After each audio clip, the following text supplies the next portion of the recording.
Agora na 89, Café com Chuville.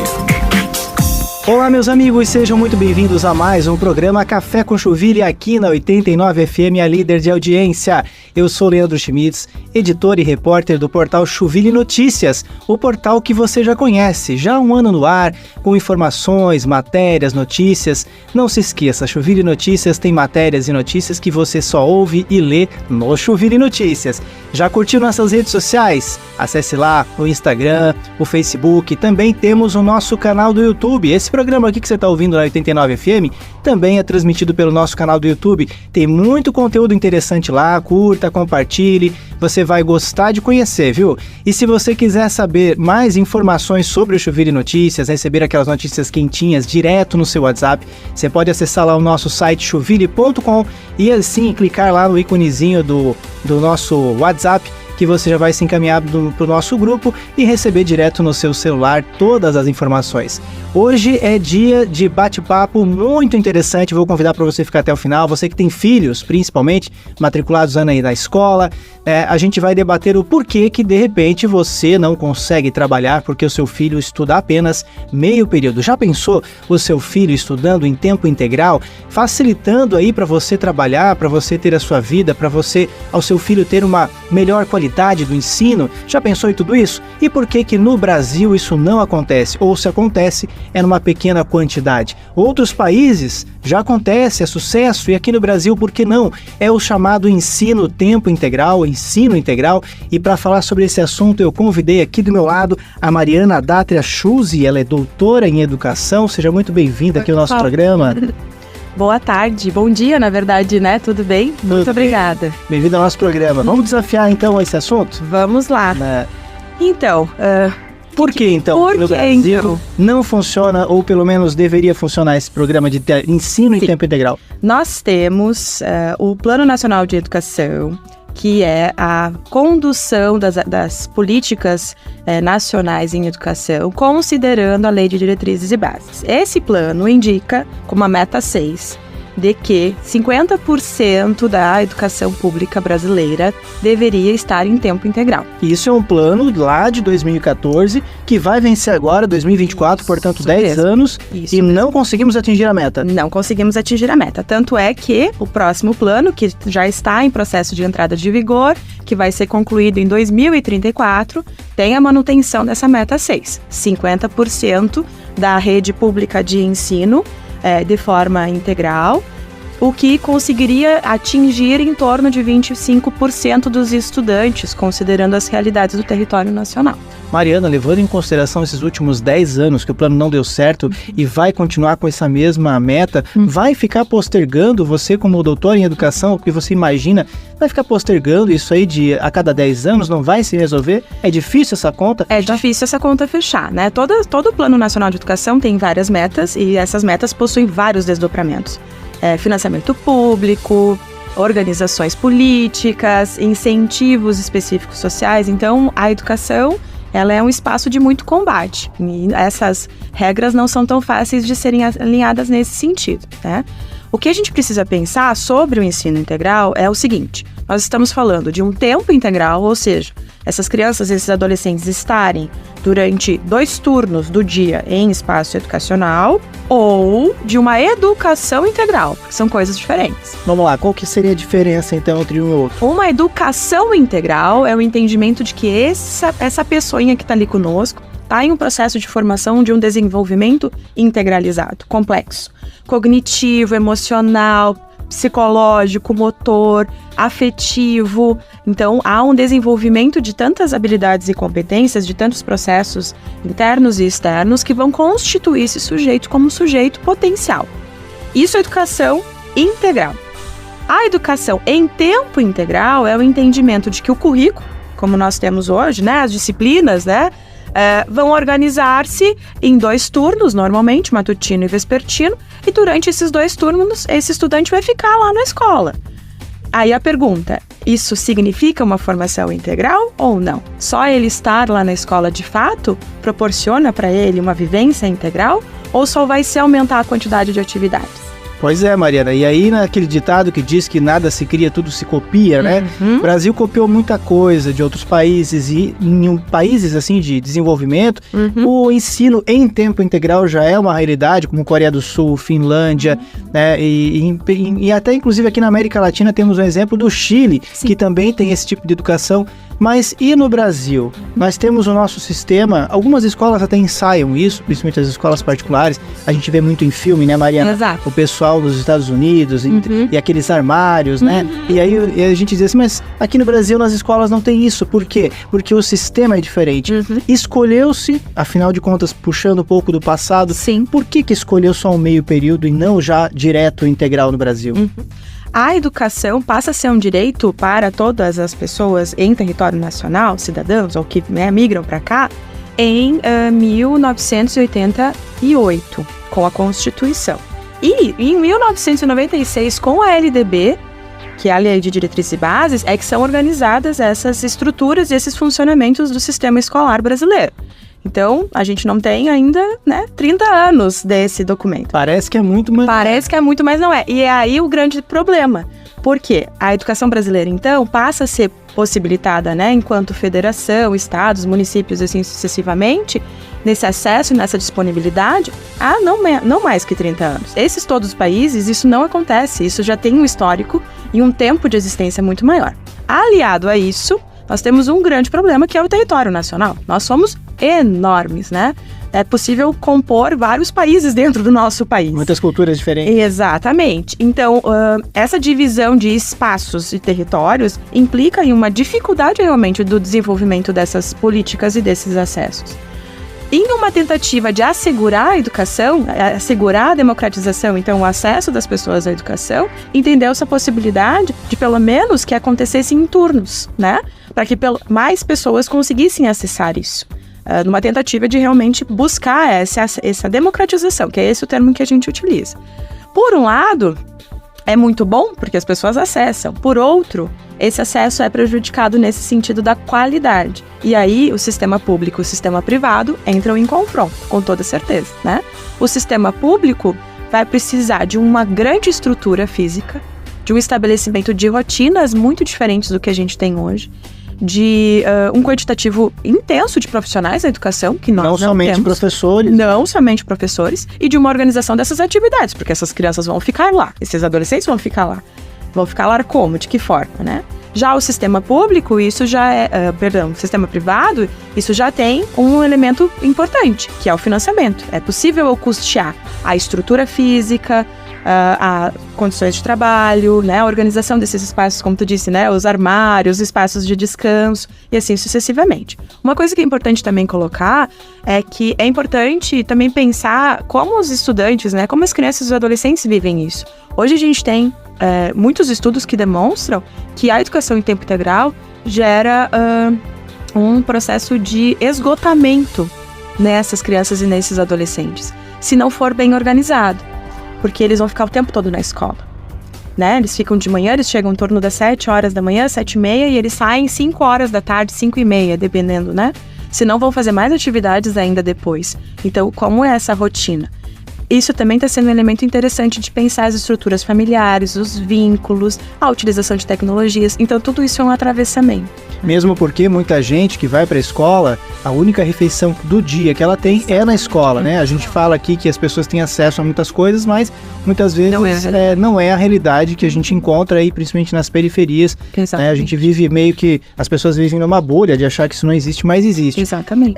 Você falou ali de escola em tempo integral, atividades... De uns anos para cá teve essa ideia da escola cívico-militar, que possivelmente poderia até resgatar um pouco disso que você falou, mas pelo que a gente vê também não deu certo, Mariana? Não, pelo menos aparentemente não está funcionando dessa mesma forma. E por quê? Justamente a utilização de modelos, de organizações que nem sempre estão vinculadas a essa realidade e que estão vinculadas a esse determinado contexto e esse determinado momento nessa formação. Então, levar esses estudantes para lá e colocar eles nesse espaço de uma forma desorganizada ou aparentemente descolado daquilo que eles desejam e têm interesse, vai fazer com que não faça sentido, E especialmente as escolas cívico-militares, elas possuem alguns encaminhamentos, alguns direcionamentos que não são, talvez, interesses dos estudantes. Então, como é que eles vão ficar lá durante todo esse período, durante todo esse tempo, sem esse atrativo de vínculo, de troca, né? Como é que está sendo essa relação? A educação, os espaços educacionais são potencializadores da humanidade, né? A gente aprende a ser humano. Então, a escola é um lugar potencializador disso. Se esse lugar eu não me sinto humano, como é que eu vou aprender? Sim, esse é um grande desafio, né, Mariana? Essa meta do Plano Nacional de Educação que não foi cumprido, né? Estimava-se lá em 2014, quando começou esse plano. Estimou-se um pouquinho antes e o plano foi efetivado em 2014. Mas lá em 2014 falava-se que 24 milhões de novas matrículas em tempo integral seriam possíveis até este ano de 2024. No entanto, 2024 está acabando. E aí o Ministério da Educação agora, faz um mês, 2 meses mais ou menos, discutiu essa questão novamente, falando em 50%, coisa que ainda está muito distante, né, Mariana? Está muito distante. E é exatamente essa complexidade. Como é que eu vou construir essa implementação? Como é que eu vou realizar isso? Só colocar a meta lá, sem dizer como ela vai ser feita, é o grande problema da transposição do plano para a realidade. E isso independe de questões políticas partidárias. Não, isso depende sistematicamente. Afinal, como vão ser votadas as pautas nas comissões de educação, seja no Senado, seja na Câmara de Deputados, impacta diretamente a capacidade de verba para o desenvolvimento e implementação de todo o Plano Nacional. Ele está vinculado a isso, obrigatoriamente, né? Que é o Fundeb, que é o Fundo de Manutenção. A gente precisa desse investimento econômico e também investimento político para que essas metas saiam do papel e sejam realizadas. Quem a gente vota, quem a gente coloca na Câmara de Vereadores, na Câmara de Deputados e no Senado, decide a condução dessas cifras para essas realizações ou não. Aí a importância do legislativo, né, em todo o país, né? E essa questão do ensino ser dividido entre estados e municípios também dificulta, né? Bastante, porque nós temos 3 possibilidades: os federais, os IFSCs, né, por exemplo, os estaduais e os municipais. Isso dá uma prerrogativa para que cada instância organize um currículo, pense as suas práticas. Por mais que nós tenhamos as bases curriculares comuns, existem características de cada território, né, de cada espaço físico. E isso causa enfrentamentos e distanciamentos. Esses limites, né, entre o municipal e o estadual, os atravessamentos, as disputas nesses espaços também causam. E isso impacta. Isso vai gerar dificuldades, né, muitas dificuldades. Você acha, Mariana, que alguns estados, principalmente aqui em Santa Catarina, que no intuito de você segurar esse aluno para não ter evasão escolar, sobretudo os jovens, programas como o Pé de Meia, programas como Bolsa Estudante, Sim. Você acha que esses programas de repasse de verba são efetivos para segurar o jovem nas escolas hoje? São efetivos. A gente sabe hoje que a maior parte da população em idade de escolarização do ensino médio não está no ensino médio por conta da necessidade de trabalhar e de se manter, especialmente considerando o cenário econômico que a gente tem vivido no mínimo nos últimos 5, 6 anos, né? Se não mais, e a pandemia com toda certeza destruiu com talvez possibilidades de sonhos nesse sentido. E uma coisa importante, né? A educação também tem essa divisão de turnos justamente para isso, para que o estudante consiga trabalhar depois de uma determinada idade, e inclusive de forma informal, né? Então ele vai de manhã, por exemplo, para a escola, de tarde e de noite ele trabalha. É isso que essa precarização da educação também está vinculada nisso, né? Para que a manutenção dessa força de trabalho continue, mas que haja pelo menos a condição do acesso à educação. Então, é aquela coisa, a gente descobre de um lado e a gente tapa do outro, né? Então, esse tipo de política, que é um cunho de proteção, que é um cunho de assistência social, ela é necessária. Ela é necessária. Necessária considerando a realidade que nós temos, que é uma realidade muito dolorida, muito sofrida e muito difícil, né? E que impede muitos jovens de estarem na educação e de conseguirem transformar suas vidas e as vidas das suas famílias, com toda certeza. Esses programas de repasse de verba, sobretudo para os jovens, você acredita que a escola, em tempo integral, eliminaria essas bolsas?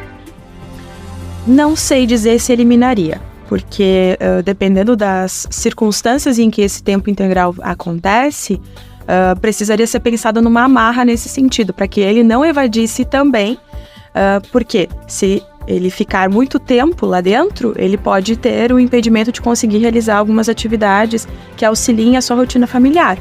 Por exemplo, pais que precisam sair de casa, né, para trabalhar, para sustentar suas famílias, e quem cuida dessas crianças que não estão em tempo integral?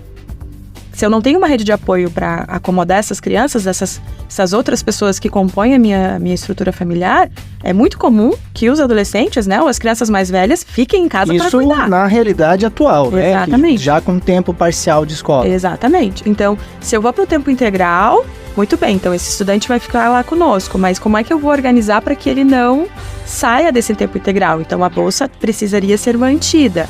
Mantida de que forma? Para que dê condições dessa família conseguir buscar uma outra forma de cuidado, de acolhimento, né? Enfim, de manutenção dessas rotinas familiares. Então, isso precisa ser pensado com muita cautela. Outro desafio também, Mariana, é pensar nas estruturas das escolas de hoje, né? Com toda certeza. Elas estão preparadas para um ensino integral? Não estão. Ensino em tempo integral? Em tempo integral. Não estão. Mesmo as escolas que possivelmente têm uma estrutura interessante, né? Uma arquitetura interessante, ele é um espaço de esgotamento. Pensar, estudar cansa, nos esvai, né? Por isso que a gente adoece se a gente só estuda, né? Muitas, né, a gente tem aquela brincadeira, você é professor, você só você trabalha com mais alguma coisa, você só é professor, né? Eu sendo professor acabo escutando às vezes esses comentários. Estudar cansa, né? O nosso cérebro trabalha de uma forma absurda, o nosso corpo cansa nesse sentido. Então, a estrutura física precisa prever espaços de descompressão, espaços de lazer, né? Espaços do vazio, né? Há esse entendimento, às vezes, de que a escola em tempo integral, eles vão ter muita coisa para fazer. Ter muita coisa para fazer pode ser tão prejudicial quando não ter nada. Porque aí eu não tenho espaço para o ócio, eu não tenho espaço para o nada, né? Para a imaginação, para a minha criatividade, porque eu tenho cronometrado todos os segundos de mim dentro da escola. Aí eu chego em casa e eu tenho tarefa. Eu não vou gostar da escola, né? Eu não vou gostar de aprender, eu não vou gostar de estar lá. Eu vou gostar dos meus amigos, eu vou gostar dos meus professores, eu vou gostar das brincadeiras, eu vou gostar. Mas do processo de aprender, talvez eu passe a não gostar mais. E é algo que também pode ser repensado sobre a lógica, a dinâmica de como que seria essa escola em tempo integral, né? Com toda certeza. Que é, por exemplo, o que as boas práticas desses países que você citou, e inclusive no território nacional, como por exemplo a Escola da Ponte, eles demonstram justamente isso. É possível ter uma escola em tempo integral que faça uma educação integral e que possibilite o conteúdo que a gente precisa acessar, mas que possibilite a vivência de uma forma generosa com essas crianças e esses adolescentes que estão lá, né? Para que eles entendam que tem horas que sim, precisa estudar, produzir, entregar, mas que tem horas que é importante não fazer nada. E realmente somente o salário não é suficiente para os professores nesse sentido. De forma alguma. Porque hoje existe essa ideia de que só o salário resolve. Não, o salário não resolve. O salário é um elemento, né? Valorização, qualificação, processos de entendimento do que é a docência, né? E aí resvala num outro problema, que é a formação inicial, que é, hoje, infelizmente, no Brasil, feita intensamente de forma EAD, né? À distância. E aí, olha que coisa louca, a gente quer que esses profissionais fiquem trabalhando de forma integral, mas a formação deles é completamente à distância, sem nenhum contato com a realidade, com o cotidiano integral de uma criança, de um adolescente. Como é que ele vai dar conta disso? Enfim, é muito caminho para trilhar, né, Mariana? Bastante. Mariana, eu quero muito te agradecer por ter vindo aqui no Café com Chuvilho na 89. Nosso tempo aqui se encerrou, a gente vai ter que encerrar o nosso programa, mas a gente sempre vai estar discutindo esse assunto porque é muito importante, né? Com certeza. Eu gostaria mais uma vez de te agradecer aqui. O microfone da 89 está aberto para você, em outros convites. E mais uma vez, obrigado. Eu que agradeço pelo convite, pela oportunidade, estou mais que à disposição. Maravilha. Se você gostou desse programa, fique atento. O nosso programa vai ao ar meio-dia, sempre aqui, todos os sábados, né? A gente grava durante a semana, mas vai ao ar todos os sábados aqui no 89. Se você quiser, você que está nos escutando pelo 89, quer saber a nossa carinha, conhecer a nossa carinha aqui, acesse agora o nosso canal do YouTube, assista ao nosso programa e compartilhe aí com seus amigos, compartilhe com todo mundo que se interessa sobre esse assunto, educação em tempo integral. Também acesse as nossas redes sociais do Chuville Notícias, participe desse site colaborativo com mais de um ano no ar. Até o próximo encontro aqui na 89 FM, líder de audiência. O encontro está marcado para o próximo sábado ao meio-dia. Tchau, tchau, pessoal! Café com Chuville. Café com Chuville.